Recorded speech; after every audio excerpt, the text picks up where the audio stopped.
Hello, neighbors. I'm Kevin Acuff, Elma School District Superintendent. I hope you are all holding up well. This continues to be so stressful for everyone involved on every side of the pandemic. As always, our top priority is concern for the safety of our students and staff.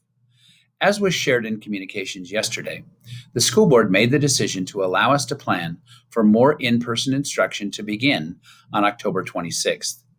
This decision to bring back students in preschool, kindergarten, first and second grade, and secondary students who are struggling the most is within the guidance on the state decision tree. They also are allowing for in-person sports and activities beginning October 19th. This decision matches the guidance from the WIAA and Department of Health. Please be aware that if the trend line on the risk assessment dashboard is concerning next week, the board may delay the start date for in-person instruction. We are excited to be able to have more students back on campus. They are the reason we do what we do. Our littles in the primary grades are deeply affected by not being able to experience the excitement that is a part of seeing their teacher and classmates in person. While we were so looking forward to having them here, we must ensure that we are adhering to the requirements that allow us to do so. And I'd like to share the ones that will impact us the most. The first of these is the procedure for what happens when a student or staff member experiences COVID-like symptoms. There are very specific directions for how the health department expects us to handle these occurrences. The Department of Health has published guidelines showing the steps that must be followed when these symptoms happen. Neither staff nor students can be in attendance if they are experiencing one of the following symptoms: a fever of more than 100.4, a cough, the loss of the sense of taste or smell, shortness of breath, fatigue, headache, muscle or body aches, sore throat, congestion or runny nose, nausea or vomiting, and diarrhea. Each family will need to provide an attestation every day that their student does not have any of those symptoms, as well as not having had contact with a COVID positive person for the past 14 days. At least initially with our primary students, this attestation should be sent on the form that will be provided by the school. As a backup, this attestation can be provided over the phone or via email.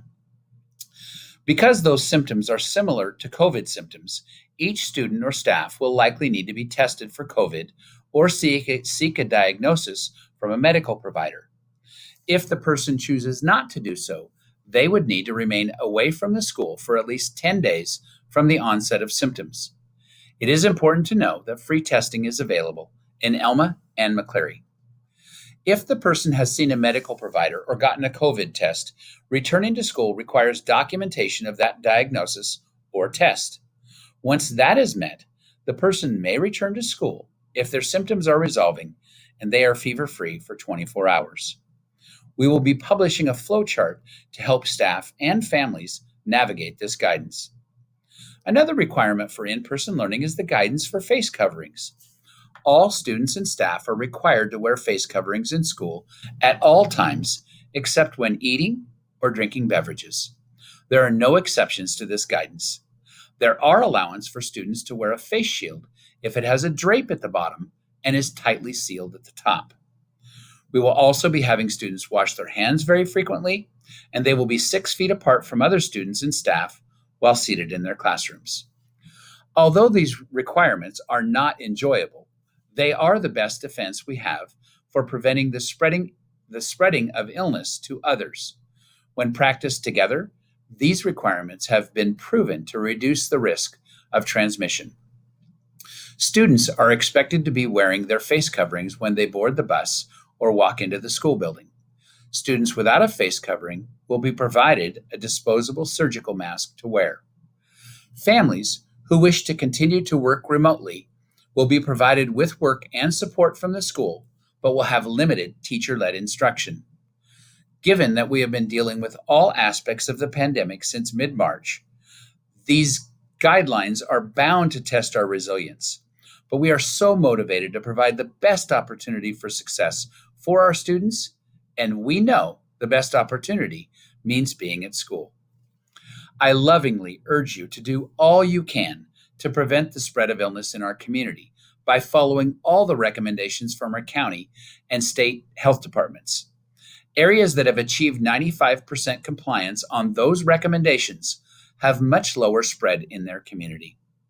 Getting all our kids back in school as soon as possible will be helped by how much we can pull together to reduce transmission. I continue to be thankful to be part of such a great community. You are the reason every day that it's a great day to be an Eagle. Thank you.